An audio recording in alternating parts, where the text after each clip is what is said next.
When I was a little boy and I was scared, I would close my eyes and I would imagine I was someplace else or I was somebody else. I was strong. I was invincible. I would do that so long, and with such emotion, I would begin to smile. You see, there's a certain power in imagination. We all have one. You just gotta use it.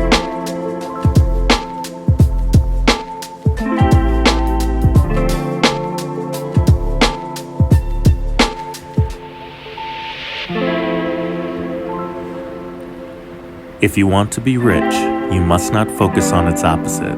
No, thoughts of poverty. If there is anything that your heart desires, it's only through the meditation of its attainment, not its limitations, that you can possess it.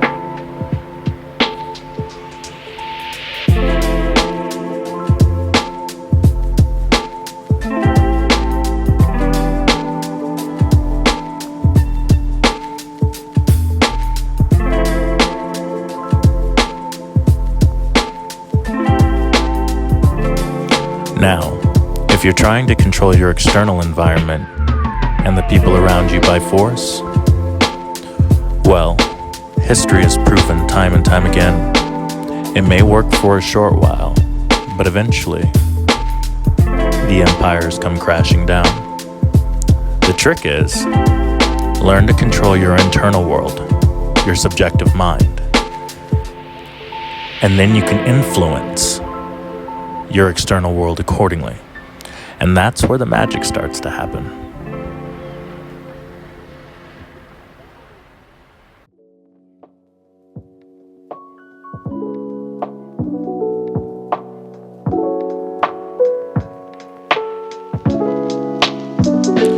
I think where we as people have a hard time getting along and finding common ground falls under the category of, well, you see, people tend to have this habit of measuring everything and everybody by their own impressions and their own belief systems. But that's just part of the equation. There's a whole nother world outside of your mind's eyes.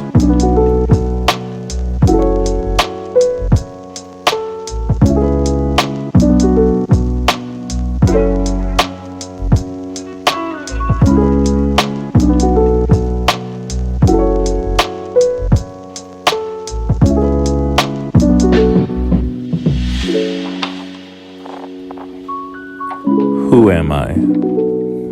Something about that sentence always seems so strange, because the question implies that I came first. The question has always and always will be, what am I? I always felt that question seemed more appropriate because it implies that you're something more than just self. Furthermore, your identity came after.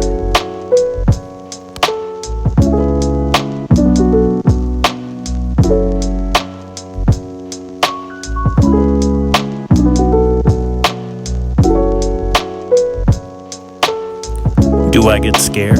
Hell yeah, I do. There are times where I don't even know what I'm doing or where I'm going. But it's a reminder I'm on the right path because I'm doing something new. I'm doing something I've never done before. You know, I believe that the goals that you set should be exhilarating and terrifying all at the same time, because it's at that moment that you realize you're growing.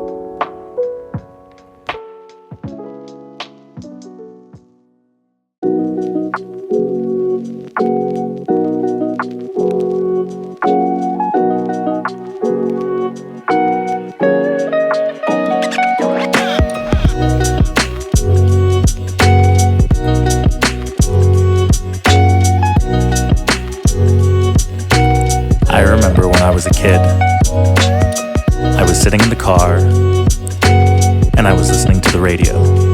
It was my mom's station, Car Talk. She loved it. And, well, I'd grown a liking to it. And I remember thinking to myself, I want to do that. I want to get paid to talk to people. And I chirped up. I said, Mom, I know what I want to do when I get older. And she says, what? And I say, I want to get paid to talk to people. And she chuckles. And she says, well, good luck with that. Now, as I got older, it occurred to me, we all have dreams. We all have something that we want to do in life. And I believe those whispers come when we're younger. But then as we get older, well, that's just it. We get old.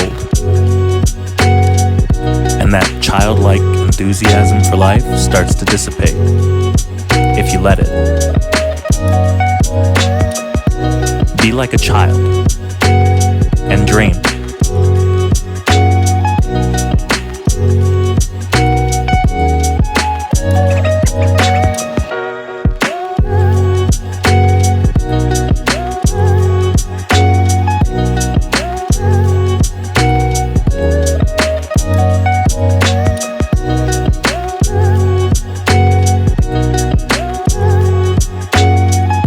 We all have great reservoirs of potential deep within us. You just gotta go looking for it.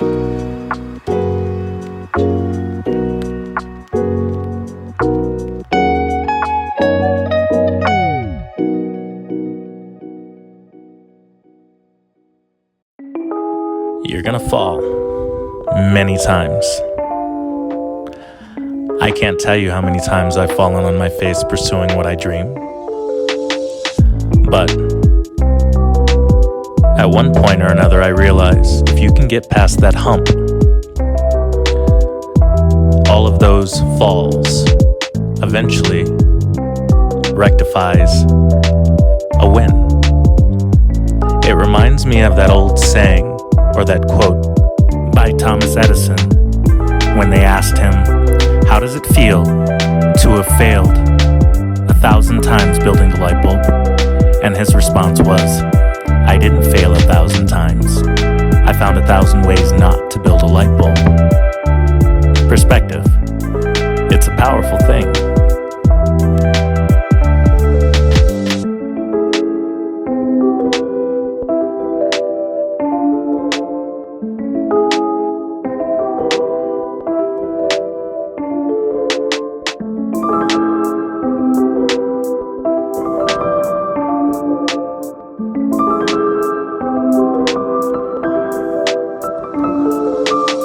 You've got to have a sense of direction and where you're going in life, a purpose, so to speak.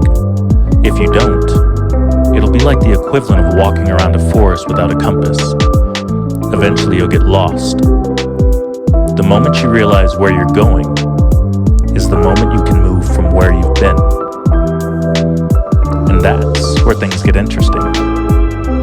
Set goals every single day. Whether they be small or large, start small and gradually move your way up to larger goals. You do that, and you'll never get lost.